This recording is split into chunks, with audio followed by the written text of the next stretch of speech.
Hello everyone, how are you all doing? I hope all of you are doing great. So in this video, we are going to see a sample paper for half yearly examination of class 8th New NCERT of Science Curiosity. So science का एक sample paper देख लेते हैं जो half yearly exam में आपको help करेगा। और भी वीडियोस मैंने बनाई हैं, so I hope all of you are watching all the previous videos. एक अभी मैंने वन शॉट रिवीजन वीडियो बनाया है साइंस का, सो वो भी आप देख लीजिए ताकि आपके चैप्टर्स जो है वो रिवाइज हो जाए। कौन कौन से चैप्टर्स आने वाले हैं उसमें कवर अगर नहीं है तो वो आप मुझे कॉमेंट सेक्शन में लिख देंगे, तो उसके ऊपर भी मैं वीडियो बना दूंगी। चलिए सैंपल पेपर देख लेते हैं। सो यहाँ पर आप देख सकते हैं टाइमिंग जो रहेगा वो 3 आवर्स का है, मार्क्स इसके 80 हैं। जनरल इंस्ट्रक्शंस है कि सारे क्वेश्चन कंपलसरी हैं। क्वेश्चंस में 5 सेक्शंस हैं, ए से लेकर ई तक। डायग्राम्स आपको जहां भी दिए गए हैं नेसेसरी है बनाना, और कैलकुलेटर का यूज परमिट नहीं है। सो यहाँ सेक्शन 1 दिया हुआ है जिसमें 8 क्वेश्चंस होंगे 1 मार्क्स के। यहाँ देख सकते हैं फर्स्ट है instrument is used to measure atmospheric pressure, इनमें से कौन सा है वो मार्क करना है। ऐसे आप देख सकते हैं टोटल 8 क्वेश्चंस हैं, राइट। सो इनमें से आपको करेक्ट आंसर मार्क करना है। देन सेक्शन बी और सी देख लेते हैं। सेक्शन बी में दो मार्क्स के 6 क्वेश्चन है 9 से लेके 14 तक। सी में 3 मार्क्स के 6 क्वेश्चन, यानी 18 मार्क्स का ये टोटल सेक्शन रहेगा। 15 से लेके 20 तक इसमें मार्क्स है। देन सेक्शन डी, इसमें आपको देख सकते हैं 5 मार्क्स के 4 क्वेश्चन है, 20 मार्क्स का ये सेक्शन रहेगा पूरा 21 से 24 तक। सेक्शन ई जो है हमारा केस बेस्ड स्टडीज रहेगी। 2 क्वेश्चन है, 25 में भी एक केस दिया हुआ है, इस बेसिस पे 5 क्वेश्चन है, 2 मार्क्स का 1 क्वेश्चन है। ऐसे ही 26 भी एक केस स्टडी है, इसे रीड करेंगे और इसमें 5 क्वेश्चन दिए गए हैं जिसमें एक क्वेश्चन 2 मार्क्स का है, यानी 10 मार्क्स का ये वाला केस स्टडी है। Okay, so I hope all of you are ready with your pen and notebook. So let us just start. So सबसे पहले एमसीक्यू से स्टार्ट करते हैं। सबसे पहले है which instrument is used to measure atmospheric pressure, thermometer, barometer, hygrometer या anemometer. Then which gas is essential for the process of photosynthesis, photosynthesis के लिए कौन सी गैस इंपॉर्टेंट है, ऑक्सीजन, कार्बन डाइऑक्साइड, नाइट्रोजन या hydrogen. Then which part of cell is known as control centre, cytoplasm, cell wall, nucleus या mitochondria. Now इनके answer देख लेते हैं। तो कौन सा इंस्ट्रूमेंट है जो एटमॉस्फेरिक प्रेशर नापने के काम आता है, तो barometer is the answer. Then कौन सी गैस एसेंशियल है फोटोसिंथेसिस के लिए, so carbon dioxide is essential. Then which part of cell is known as control centre, कौन सा पार्ट हम सेल का कहते हैं कंट्रोल सेंटर, सो इसका आंसर हो जाएगा न्यूक्लियस। देन नेक्स्ट इज, अच्छा यहाँ पर पावर हाउस किसे कहते हैं वो आप बताएंगे, ठीक है। Then which disease is caused by plasmodium parasite, तो इसका आंसर बताइए कॉलरा, मलेरिया, पोलियो या ट्यूबरक्लोसिस, तो इसका आंसर हो जाएगा malaria. Then which of the following is an example of non-contact force, friction, muscular, then magnetic force या normal force, तो इसमें magnetic force जो होता है इसे non-contact कहते हैं। Then which of these devices work on heating effect of current, electric motor, electric bulb, loudspeaker या फिर fan, तो इसका आंसर हो जाएगा electric bulb। इसमें जो फिलामेंट होता है बल्ब के अंदर वो हीट की वजह से ग्लो करता है। Then seventh question is which one of the following is an exhaustible natural resources, खत्म होने वाले natural resources इनमें से कौन से हैं, सनलाइट, कोल, एयर या वाटर, तो इसका आंसर हो जाएगा कोल, ठीक है ये वाला। अब यहाँ असर्शन रीजनिंग है। असर्शन दिया हुआ है lightning is caused by discharge of electric charge in cloud, इसका रीजन दिया है क्योंकि cloud get charge due to rubbing of water droplets and ice particles. कौन सा सही है, दोनों सही है। आर करेक्ट एक्सप्लेनेशन है ए का, ए और आर दोनों ट्रू है लेकिन आर करेक्ट एक्सप्लेनेशन नहीं है। सी है ए ट्रू है बट आर फॉल्स है। डी यानी असर्शन फॉल्स है, आर ट्रू है, तो इसका आंसर है दोनों ए और आर ट्रू है और आर जो है करेक्शन है। मतलब लाइटनिंग जो होती है, इलेक्ट्रिक चार्जेस डिस्चार्ज हो जाते हैं क्लाउड्स में, इसकी वजह से लाइटनिंग होती है। और इसका कारण क्या है, क्योंकि क्लाउड्स जो है चार्ज हो जाते हैं rubbing water droplets and ice particles की वजह से, ठीक है। चलिए सेक्शन बी देखते हैं। इसमें 6 क्वेश्चन है, 2 मार्क्स के हैं। पहला है define pressure, give its formula. Let us just see the answer and then we will move ahead with the next questions. सो प्रेशर क्या होता है इसको डिफाइन करना है, 2 ही मार्क्स का है तो आप ज्यादा बड़ा इसको लिखने की जरूरत नहीं है। प्रेशर क्या है, force per unit area is called pressure. इसका फॉर्मूला हमें बताना था, तो pressure is equal to F upon में ए, ठीक। Then mention 2 differences between unicellular and multicellular organism, 2 differences बताने थे। तो unicellular made up of single cell, एक सेल से बने होते हैं जैसे amoeba. Multicellular made up of many cells with division of labour, humans, ठीक है। तो हम क्या है, मल्टी सेलुलर है, हमारे बहुत सारे सेल्स से हम बने हुए हैं। देन नेक्स्ट क्वेश्चन 11th है what are antibiotics, give one example. Antibiotics क्या होते हैं, so antibiotics are medicines obtained from micro organism, जो माइक्रो ऑर्गेनिज्म से बने होते हैं जो किल या स्टॉप करते हैं growth of harmful microbes. Example है पेनिसिलिन।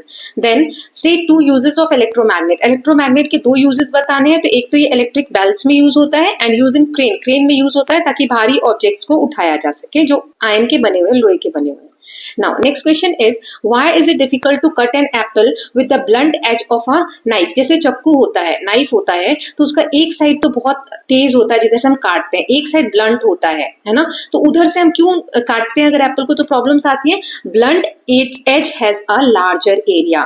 जो शार्प साइड होता है ना, बिल्कुल तीखा बना होता है, मतलब बिल्कुल एक शार्प एज होती है जिस वजह से आसानी से कटता है, ऐसा ब्लंट साइड पे नहीं होता। सो प्रेशर यहाँ पर जो है फोर्स अपॉन में area, larger area reduce pressure. अब सेब है, इसके ऊपर अगर पतला नाइफ का जो कोना है वहां से अगर हम कट कर रहे हैं पतली साइड से, तो कम एरिया कवर कर रहा है तो जल्दी कटेगा। ब्लंट साइड है तो ज्यादा एरिया कवर करेगा, ठीक है, क्योंकि फोर्स अपॉन में एरिया यही फॉर्मूला होता है प्रेशर का। So cutting becomes difficult.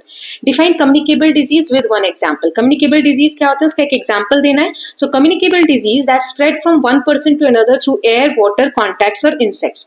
जो हवा के थ्रू, पानी के थ्रू या कॉन्टैक्ट से या फिर इंसेक्ट्स के थ्रू, एक इंसेक्ट्स ने, मान लो मच्छर ने मुझे बाइट किया और मुझे कोई बीमारी है ऐसी इनमें से, ट्यूबरक्लोसिस, मलेरिया या कॉलरा, तो वो किसी और को जाके वो मच्छर बाइट करेगा तो उसे भी वो हो सकती है, ठीक है। तो ये इसके एग्जाम्पल्स हो गए। कोई एक एग्जाम्पल देना था, मैंने 3 दे दिए, जो आपको याद हो वो लिख सकते हैं। देन सेक्शन सी देख लेते हैं। यहाँ पर 6 क्वेश्चन है, 3 मार्क्स के, ठीक है, 18 मार्क्स का ये सेक्शन रहेगा हमारा। सो चलिए देख लेते हैं। पहला है explain why water tanks are placed at a height. पानी की जो टंकी होती है उसको ऊंचाई पे क्यों रखा जाता है, हाइट पे क्यों रखा जाता है। चलिए इसका आंसर देख लेते हैं। So water tanks are always placed at high levels to provide sufficient pressure. जितना ऊंचे पे रहेगा तो प्रेशर ज्यादा मिलता है उसे पाइपलाइन में।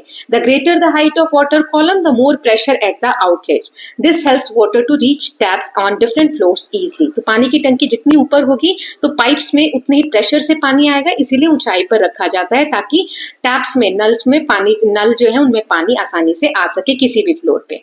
Then next question is write 3 differences between metals and non metals. हमें 3 डिफरेंसेस लिखने हैं मेटल्स और नॉन मेटल्स में, बहुत सारे हमने पढ़े थे। तो metals are malleable, ductile and good conductor of heat and electricity, for example iron and copper. दूसरा हो जाएगा non metals are brittle, non ductile and poor conductor such as sulphur and carbon, hence their physical and chemical properties are quite different. दोनों बहुत अलग अलग होते हैं। Then next question is 17। Microorganisms are useful in making medicines like antibiotics, in fermentation of bread and alcohol and in nitrogen fixation.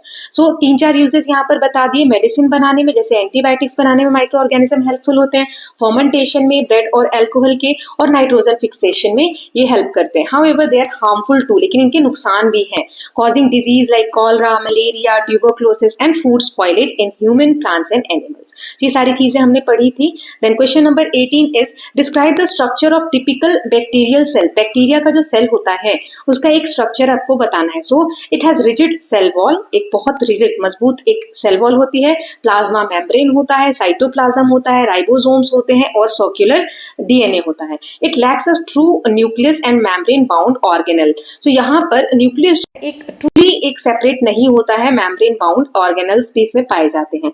कुछ bacterias में flagella होता है जो मूवमेंट में हेल्प करता है, रिलीफ और अटैचमेंट टू सरफेस। नेक्स्ट देख लेते हैं question number 9। A man applies a force of 200 Newton on an area of this. Area ये दिया है, फोर्स ये दिया है, F एंड A दिया हुआ है। तो हमें प्रेशर निकालना है। तो प्रेशर का फॉर्मूला क्या होता है, फोर्स डिवाइडेड बाय एरिया। तो 200 को 0.5 से डिवाइड कर दो, तो 200 डिवाइडेड बाय 0.5। तो इसका पॉइंट कैसे हटेगा, यहाँ से एक पॉइंट के बाद एक डिजिट है तो यहाँ पे एक 0 लगा देंगे तो यह आ जाएगा 2000 डिवाइडेड बाय 5। अब इसको कट कर दो तो 5 4s are 20 and 0 0, 400 newton per metre square. Thus the pressure exerted by 400 pascal आ जाएगा। This shows that the same force smaller area produces more pressure. Then question number 20 देख लेते हैं। Explain with an activity how air exerts pressure in all direction. हमें एक activity बतानी है जिससे पता चले कि एयर जो है, हवा जो है, हर ओर अपना प्रेशर हर डायरेक्शन में रिलीज करती है। तो एक प्लास्टिक बॉटल लेना है, एक्टिविटी हम ऐसे बता देंगे। Take a plastic bottle, make holes on its sides and fill it with water. On removing tape from holes water flow out equally in all direction. Provide liquids and air exert pressure sideways as well as downward. So इससे हमें ये पता चलता है जब वो whole पे से आप टेप हटा देंगे पानी हर डायरेक्शन में निकलने लगेगा। इसका मतलब ये है लिक्विड पे एयर जो है हर तरफ से प्रेशर डाल रही है। Then next is section number D. इसमें लॉन्ग क्वेश्चन है, 4 है, 5-5 नंबर के हैं, तो एक एक करके देखेंगे। पहला है explain the difference between plant cell and animal cell with diagram. तो प्लांट सेल और एनिमल सेल आपको ये डायग्राम के थ्रू समझाना है। ये छोटा सा डायग्राम यहाँ पर दिख रहा है, नेक्स्ट पेज पर ये मैं बड़ा करके आपको दिखा दूंगी। अभी हम डिफरेंसेस पढ़ लेते हैं। सो प्लांट सेल में रिजिड सेल वॉल होता है, यहाँ पे सेल वॉल की कमी होती है, made a cellulose only has a cell membrane. Then ये जो रिजिड सेल वॉल है ना, सेल्यूलोज की बनी होती है, इसमें एक सेल मेम्ब्रेन होता है। Contains chloroplast for photosynthesis, plant cell में क्लोरोप्लास्ट मौजूद होता है जो फोटोसिंथेसिस में हेल्प करता है। एनिमल सेल में क्लोरोप्लास्ट नहीं होता है और ये अपना खाना खुद नहीं बना सकते। लार्ज सेंट्रल वैक्यूल प्रेजेंट होता है, प्लांट सेल में एक बड़ा सा वैक्यूल प्रेजेंट होगा सेंटर में, small temporary vacuoles present. Plant cell का जनरली रेक्टेंगुलर शेप होता है, आप देख सकते हैं, और इसका इरेगुलर और राउंड शेप होता है। प्लास्टिड्स इसमें प्रेजेंट होते हैं जिसमें क्लोरोप्लास्ट, ल्यूकोप्लास्ट प्रेजेंट होते हैं और यहाँ प्लास्टिड्स एब्सेंट होते हैं। और दोनों में न्यूक्लियस, साइटोप्लाज्म, माइटोकॉन्ड्रिया और सेल मेम्ब्रेन तो दोनों में ही होते हैं। तो कुछ एक एग्जांपल यहाँ पर मैंने दे दिया, आप समझ सकते हैं। यहाँ पर देखिए न्यूक्लियस है, दोनों में है ना, लेकिन प्लांट सेल में एक बड़ा सा वैक्यूल होता है, यहाँ पे परमानेंट है। इसमें वैक्यूल कभी छोटे कभी बड़े होते हैं। देन सेल मेम्ब्रेन दोनों में होते हैं, साइटोप्लाज्म दोनों में होते हैं। इसमें एक क्लोरोप्लास्ट अलग से होता है प्लांट सेल में, ठीक है। तो इस तरीके से आप डायग्राम बना सकते हैं। नाउ नेक्स्ट क्वेश्चन देख लेते हैं। What are communicable disease, explain any two with their mode of transmission and prevention. तो कम्युनिकेबल डिजीज क्या होता है, पहले ये वाला पार्ट देख लेते हैं। So communicable disease spread from one person to another through micro organism, ये माइक्रो ऑर्गेनिज्म से स्प्रेड होते हैं। दो एग्जाम्पल देने थे, ट्यूबरक्लोसिस, ये एयर से स्प्रेड होते हैं, इनका मोड ऑफ ट्रांसमिशन बताना था, कैसे स्प्रेड होते हैं, तो एयर से स्प्रेड होते हैं इन्फेक्टेड पर्सन के कफ या स्नीजेस के थ्रू। देन प्रिवेंशन इसका क्या है, क्योंकि हमें प्रिवेंशन भी बताना था, माउथ को कवर करना चाहिए और वैक्सीनेशन। मलेरिया सेकंड है, ये स्प्रेड होता है bite of female anopheles mosquito, इसका प्रिवेंशन क्या है, stop mosquito breeding and use nets, यानी मच्छर जाली वगैरह हम यूज कर सकते हैं। Then next is explain the heating and magnetic effect of electric current with example. So heating effect और मैग्नेटिक इफेक्ट बताना है हमें करंट का। हीटिंग इफेक्ट देख लेते हैं। When electric current flow through a conductor it produces heat, example electric heater, electric iron, then filament bulb. इसमें heat के थ्रू जो हीटर है वर्क कर रहा है या इलेक्ट्रिक आयरन वर्क कर रहा है या जो बल्ब का फिलामेंट होता है वो ग्लो करता है, तो ये हो गया heating effect of current. Magnetic में क्या हो गया, electric current produces magnetic field around a conductor, example electromagnet, electric bell, electric motor. For both effects show how electrical energy can be converted into heat and magnetic energy. Electric से electricity जो है या electric current जो है, इससे हम कैसे magnetic और हीट एनर्जी कन्वर्ट कर सकते हैं वो हमें यहाँ पर देखने को मिलता है। देन नेक्स्ट क्वेश्चन 24 देख लेते हैं। What are cyclones, how do they form, mention any 3 precautions to be taken during a cyclone. Cyclone क्या होते हैं, ये कैसे बनते हैं और कौन से 3 हम सावधानियां बरत सकते हैं साइक्लोन्स के दौरान। So cyclones are violent rotating storms with strong wind and rain formed when warm moist air rises over oceans creating low pressure and wind starts spinning due to earth's rotation. Then precautions इसके क्या है, stay in safe shelters, store food water, follow IMD alerts। IMD की full form क्या है आप मुझे comment section में बताएंगे। देन नेक्स्ट क्वेश्चन देख लेते हैं। तो यहाँ पर अब सेक्शन ई की बारी है, इसमें 2 क्वेश्चंस दिए गए हैं, केस बेस्ड क्वेश्चन है, दोनों में 5-5 क्वेश्चन है जो 2-2 मार्क्स के होंगे, यानी 4 मार्क्स के आपके यहाँ पर 10 क्वेश्चन है टोटल। तो चलिए देख लेते हैं। Read the passage and answer the following. Question number 25 है, during summer land gets heated faster than sea, the air above the land rises creating a low pressure area, cool air from sea rushes in to fill this gap. At night the reverse happen, the wind blows from land to sea। ये जो land breeze sea breeze वाला concept हमने पढ़ा था ना, वहां पर मैंने आपको समझाया था। अब ये पांचों के आंसर देखने हैं। पहला है what do we call the wind blowing from sea to land, sea से लैंड की तरफ जा रही है तो उस विंड को हम क्या बोलते हैं, ये बताना है। Then why does land heat up faster than water, land जो है वाटर के कंपैरिजन में जल्दी गर्म क्यों हो जाती है। Which type of breeze blows at night, रात के समय कौन सी ब्रीज बहती है। एयर प्रेशर क्या होता है डिफाइन करना है। Then why do farmers near coastal areas benefited from phenomenon, this phenomenon. तो चलिए इनके आंसर्स देख लेते हैं। पहला है कि जो विंड ब्लो होती है सी से लैंड की तरफ उसको क्या कहते हैं, तो सी ब्रीज कहते हैं। The wind that blows from sea towards the land during day, ये डे टाइम में होती है, called sea breeze. It occurs because land heats up faster than water. तो लैंड क्यों जल्दी गर्म हो जाती है as compare to water, because it has a lower heat capacity, इसकी हीट कैपेसिटी कम होती है और ये ज्यादा समय तक हीट को रिटेन नहीं कर सकती है। Water absorb and release heat slowly, और पानी जो है धीरे धीरे गर्म होता है और धीरे धीरे ही ठंडा होता है। Then next is which type of breeze blows at night, रात के समय कैसी हवा बहती है? तो एट नाइट ब्रीज जो ब्लो होती है, land breeze blows from land to sea, this happens because land cools down faster than water at night. So दिन में सी ब्रीज, नाइट में land breeze. Define air pressure, air pressure is force exerted by weight of air पर unit area on a surface, it acts in all direction. आप ऐसे box बना के और इसका फॉर्मूला भी लिख सकते हो, ठीक है। Pressure is equal to force upon में एरिया, ठीक, ऐसा कुछ लिख दोगे। इसकी फुल फॉर्म मतलब पूरी स्पेलिंग लिख देना तो और अच्छे मार्क्स मिलेंगे। Why do farmers near coastal area benefit from this phenomenon? जो अर्थ और सी में जो तरीके से वो हीट होते हैं और ठंडे होते हैं, तो उससे क्या बेनिफिट मिलता है? Farmer near coastal areas benefit because sea and land breezes bring moistures and regulate temperature. वहां पर बहुत ज्यादा जो टेम्परेचर गर्म होना चाहिए वैसा नहीं होता है, जो भी ये फिनोमिनन है उसकी वजह से टेम्परेचर रेगुलेट होता है और मॉडरेट टेम्परेचर रहता है। This helps in healthy crop growth also, ठीक। नाउ सेकेंड वाला केस देख लेते हैं, क्वेश्चन नंबर 26 में। So vaccines are substances that provide immunity against disease, they work by stimulating the body to produce antibodies. For example vaccines for polio, tuberculosis and measles are given to children under national immunisation programme. So vaccines क्या होते हैं? दो disease बताने हैं जो vaccine से prevent हो, vaccine कैसे वर्क करते हैं हमारी बॉडी में, वैक्सीनेशन क्यों इंपॉर्टेंट है बच्चों के लिए, and which micro organism causes polio, polio किस माइक्रो ऑर्गेनिजम्स की वजह से होता है वो बताना है।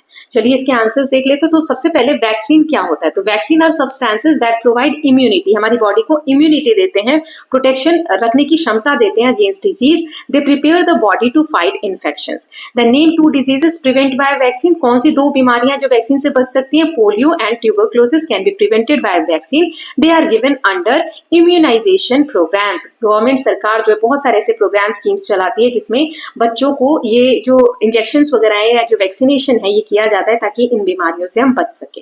नाउ थर्ड वाला क्वेश्चन देख लेते हैं, how do vaccine work in body, body में कैसे वर्क करती है? तो वैक्सीन जो है it work by stimulating the body to produce antibodies, हमारी बॉडीज जो है वो एंटीबॉडीज प्रोड्यूस करने लग जाती हैं वैक्सीन के देने के बाद। इससे क्या होता है, कोई भी जो इन्फेक्शन अगर फ्यूचर में होगा, these antibodies protect against future infection by same micro.